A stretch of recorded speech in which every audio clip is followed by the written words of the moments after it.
Sometimes the room felt too small for all the things that could go wrong out here. If the world had any idea what midnight on Titan 7 actually sounded like, they'd never sleep near a coastline again. Before we dive into the story, tell me from which country you're listening and what time it is there right now. I adjusted the foam padding against my ears and ran through the frequency check one more time, making sure every channel was clear and properly calibrated. The promotion to communications officer still felt surreal. 3 weeks ago, I was just another tech running cable diagnostics. And now I was responsible for monitoring emergency frequencies for the entire Gulf sector. The drilling rig hummed beneath me, a constant vibration that had become as familiar as my own heartbeat.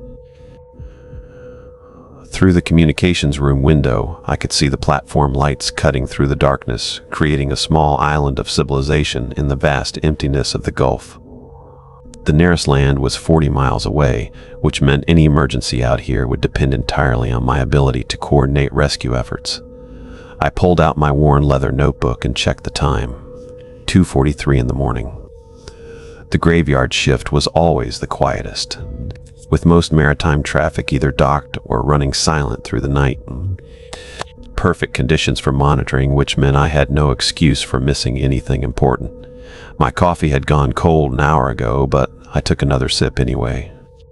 The bitterness helped me stay awake as I slowly turned the frequency dial, listening to the static patterns that indicated clear channels.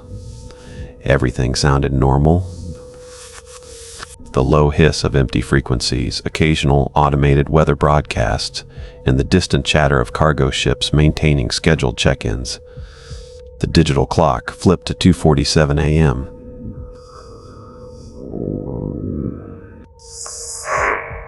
This is fishing vessel C. Ruby requesting immediate assistance.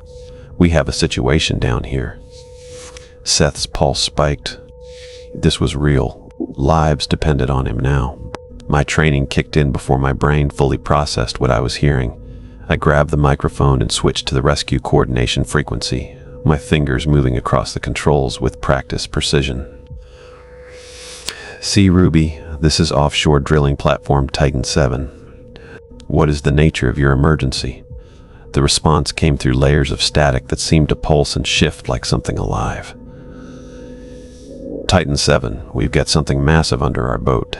All our electronics are going haywire. GPS is spinning. Depth finder showing impossible readings. The water around us it's not right. It's moving in patterns that don't make sense. My pulse quickened. I reached for the emergency protocol manual, flipping to the section on search and rescue coordination.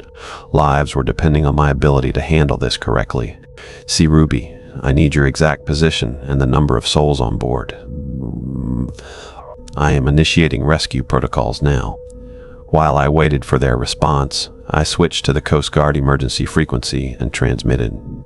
Coast Guard Station Mobile, this is drilling platform Titan 7 with a Mayday relay. Fishing vessel, C. Ruby is reporting emergency situation at unknown coordinates, requesting immediate search and rescue response. The C. Ruby's captain came back through the static, his voice more distorted than before. European name replacement.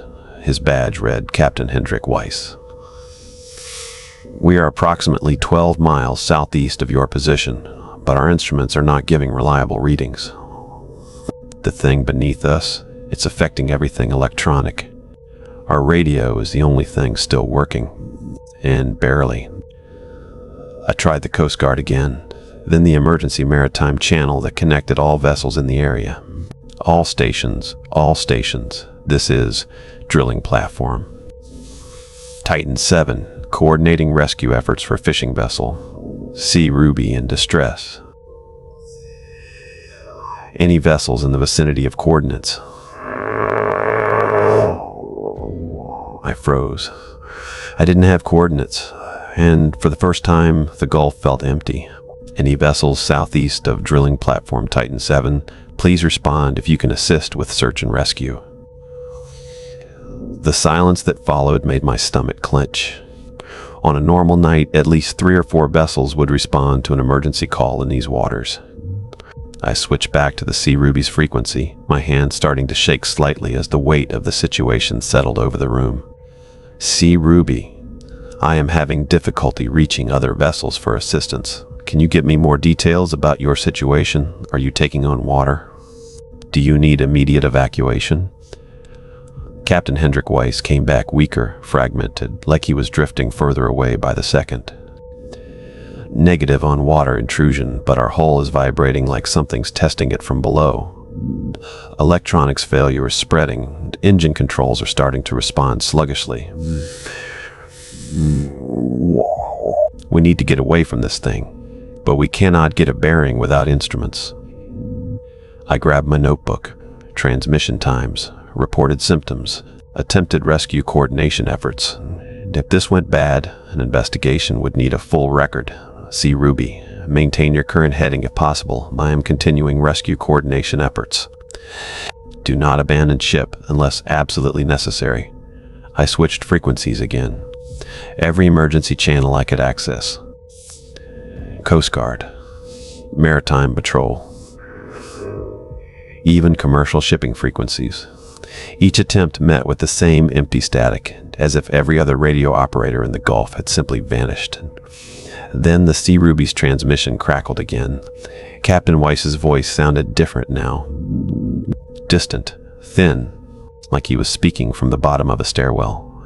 Titan 7, the water around us is starting to glow. Phosphorescent, maybe. But it is too bright, too organized. Patterns, symbols.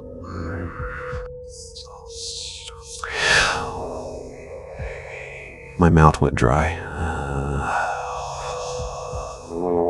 Our depth finder just went completely dead and the engine is starting to miss, Captain Hendrik Weiss continued, his voice unraveling in static.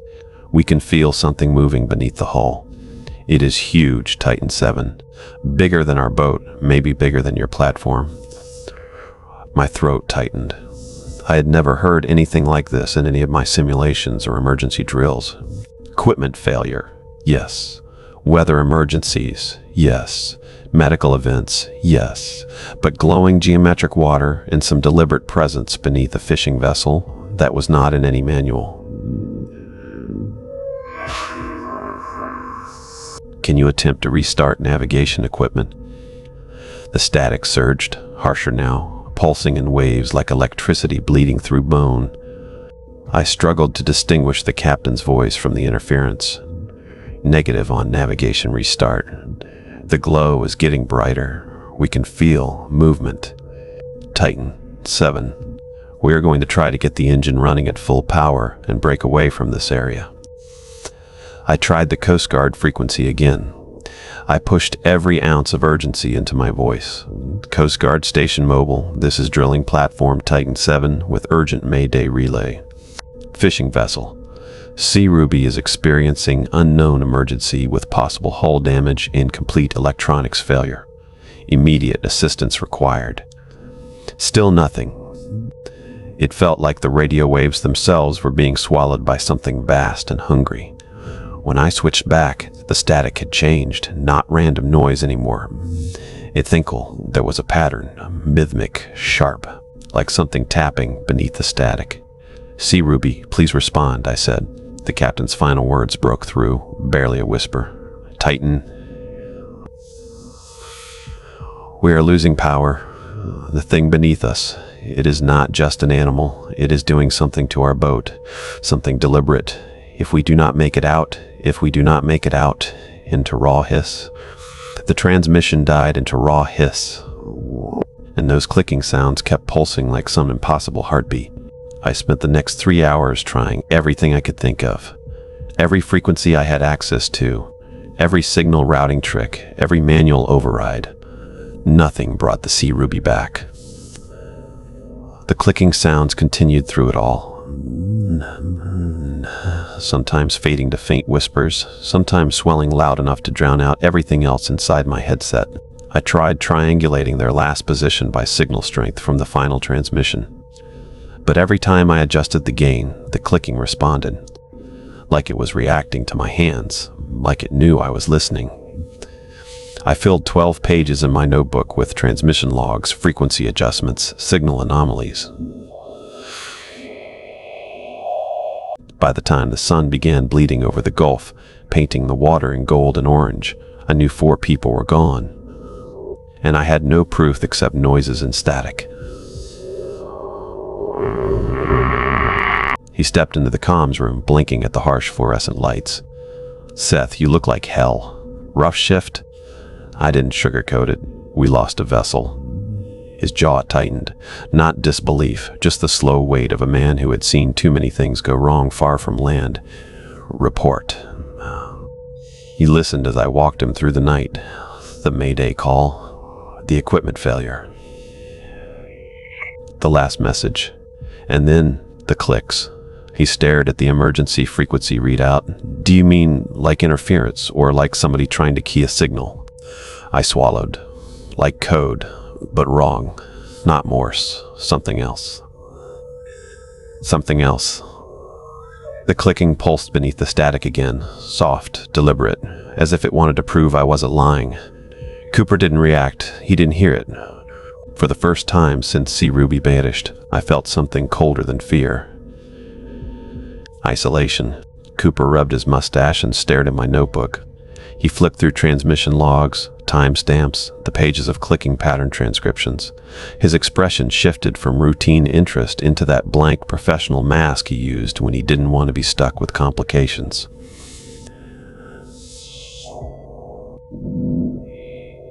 "Not a single commercial vessel." I nodded, throat tight. They never answered my calls. The silence hung between us, the humming of the fluorescent ballast above our heads sounding sharper than usual. Cooper's voice dropped lower, steady and controlled like a captain reading bad fuel numbers. "We need to confirm the vessel existed before we escalate." Cooper, 4 souls on board. They were alive at 2:47 in the morning. He didn't flinch, but he keyed the administrative radio anyway. "Florence. I need registration lookup on a vessel. C. Ruby. Gulf sector." Minutes passed. My hand shook, but I kept breathing slow. Florence came back crisp. "No active vessel with that name in Gulf registry. No near matches. No recent transfers." Cooper clipped his radio back on. "So, either the captain misidentified their own boat, or you received reflections, old transmissions bouncing, atmospheric." My heart dropped like a weight sliding off a deck. "No. They answered my transmissions in real time." He sighed. "And I'm not saying they didn't, but investigators see logs like this and they ask about fatigue, about night shift isolation." I stared past him, at the window, the horizon line folding morning light into pale blue water, and those faint, rhythmic clicks whispered beneath the static again. Cooper didn't hear them. He didn't even turn his head. For a second, a tiny second, I wondered if I still wanted to be right, or if being right was worse. It was near 9:30 that evening when the lights dimmed in the corridor outside the communications room for 5 seconds, like somebody throttled power on purpose, then pushed it back to normal. Nobody else made a fuss about it. Generators do weird things offshore. But I felt something tighten at the base of my skull the same instant the bulbs flickered. Like somebody brushed a fingertip down my spine from the inside. When I stepped onto the deck during break, I spotted Grant leaning against the bulkhead, cigarette between his fingers.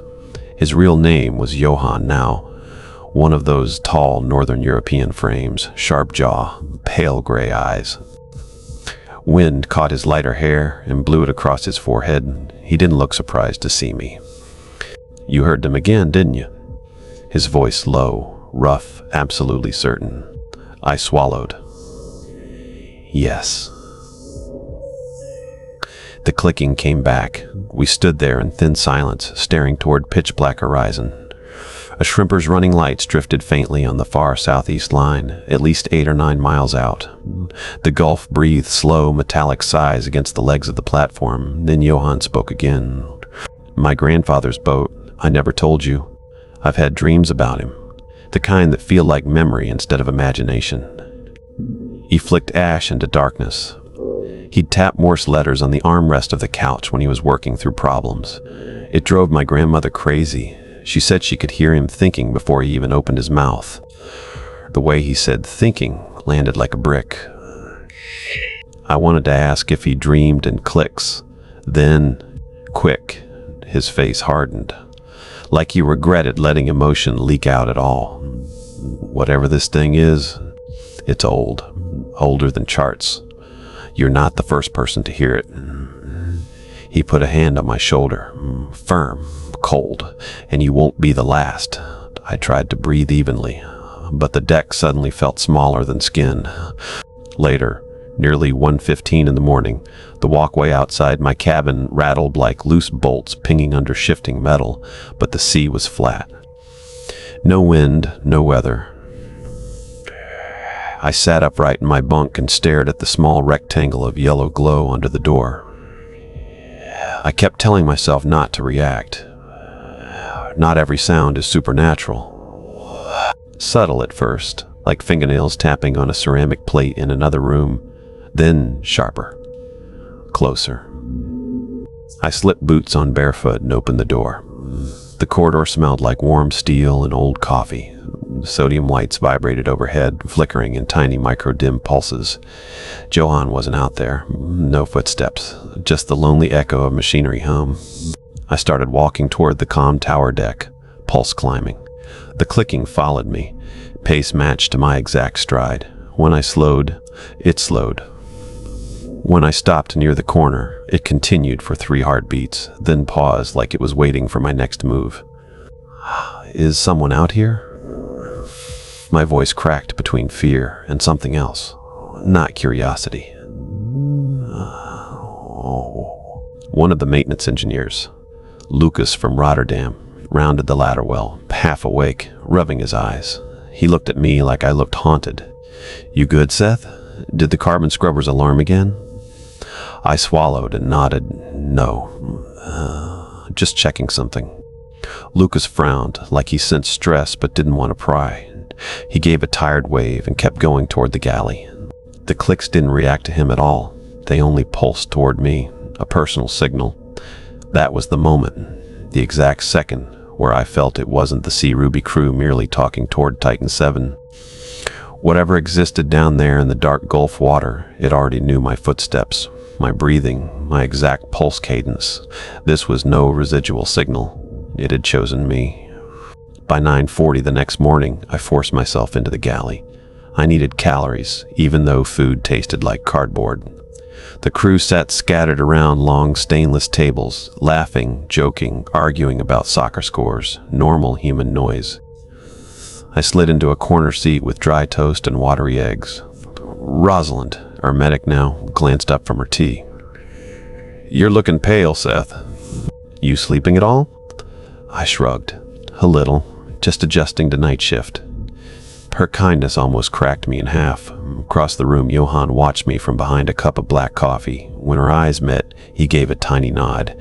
Confirmation that I wasn't imagining this, that something had happened. Then, a small additional scene, a short one. The pantry door swung open, smacked against the wall like someone inside hit it too hard. But nobody walked out. Crew barely reacted. The hinges creaked once. Nothing more. I stared into that dark pantry gap like there was a face waiting behind the canned beans. And suddenly I knew that was exactly the kind of moment the entity liked, unnoticed by most. Later, near 1420, I went to the bridge to request archived telemetry from 2 nights ago. I told myself it was just data review. I told myself this would calm me down. Helmer, the bridge supervisor, frowned as he scrolled. What exactly are you looking for, Seth? Just anomalies. Noise spikes.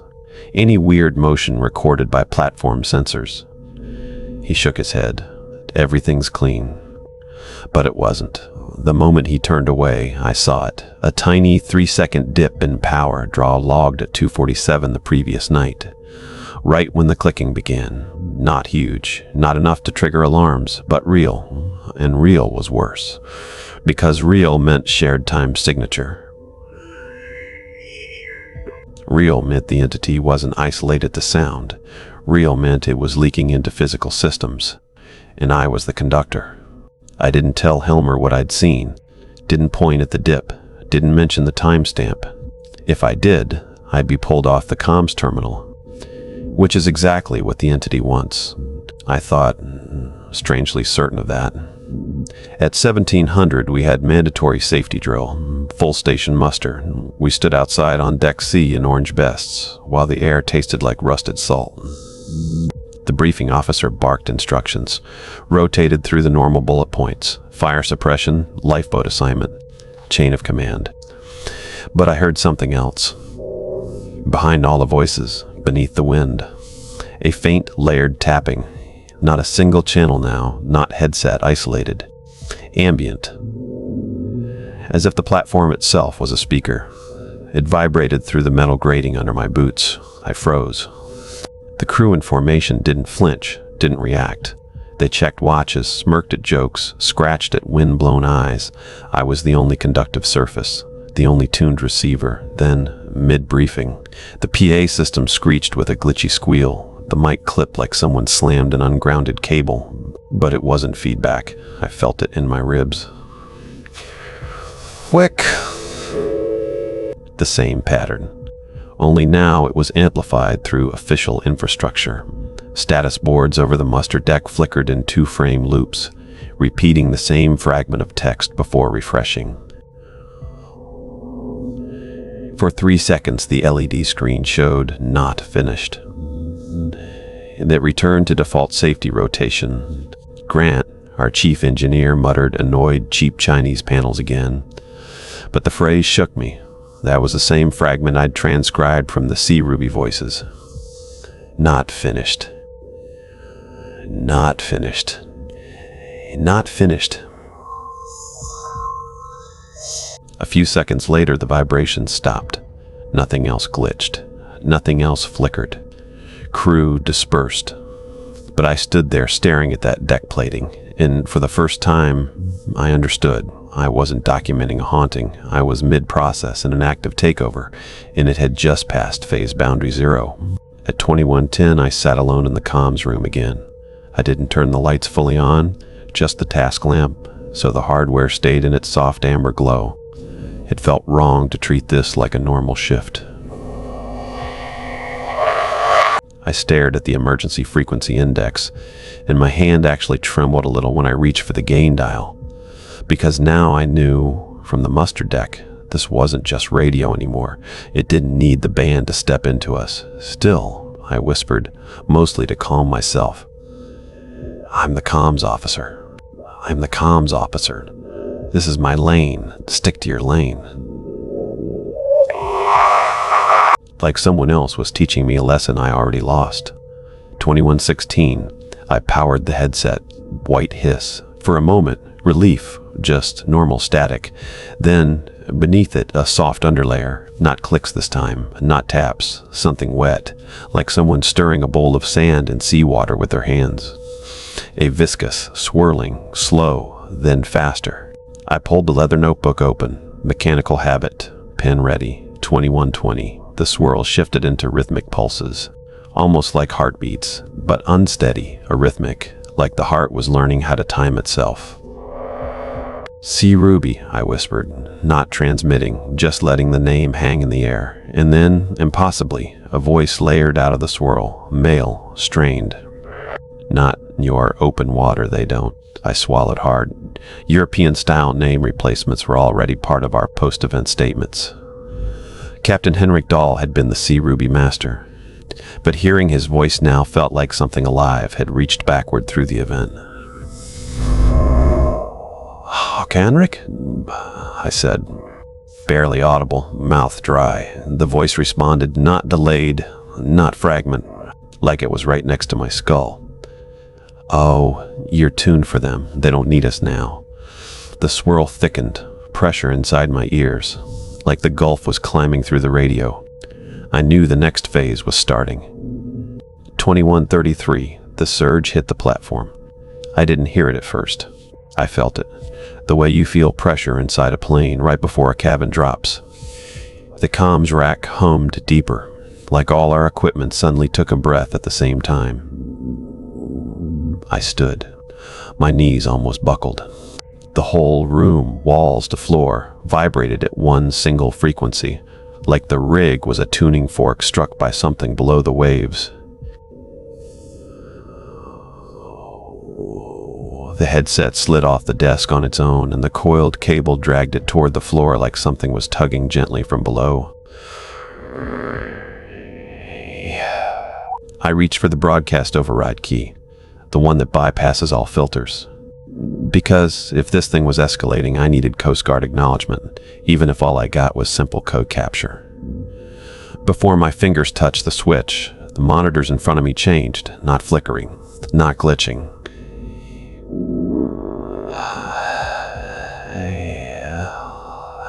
Every active band grid in the software UI wiped to black, then white, then black again.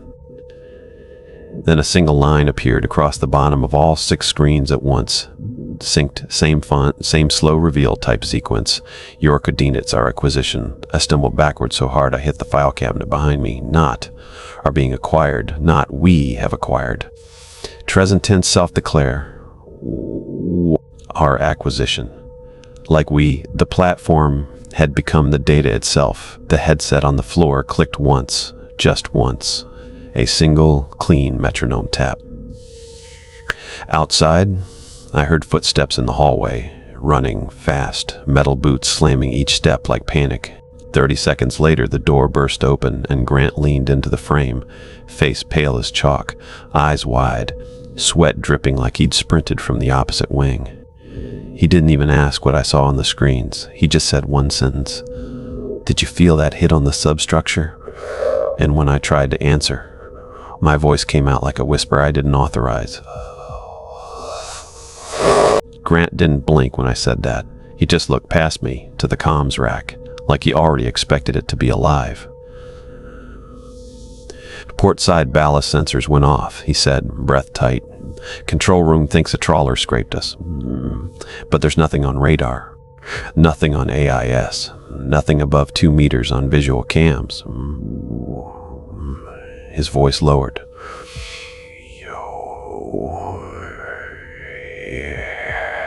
Not lateral. We both stared at each other like 2 men realizing the same forbidden equation. We stepped out into the hallway together. The corridor lights flickered, but not randomly. They pulsed, exactly matching the single metronome click still in my inner ear. We reached the mid-deck catwalk. Wind slapped our jackets sideways. Warm ocean wind, too warm for night. The Gulf smelled wrong, like iodine and crushed shell, not diesel, not salt. Below us, the dark water wasn't flat. It wasn't even behaving like water. Concentric patterns shimmered across the surface, like controlled resonance from a submerged speaker dish the size of a stadium. Grant froze. He whispered.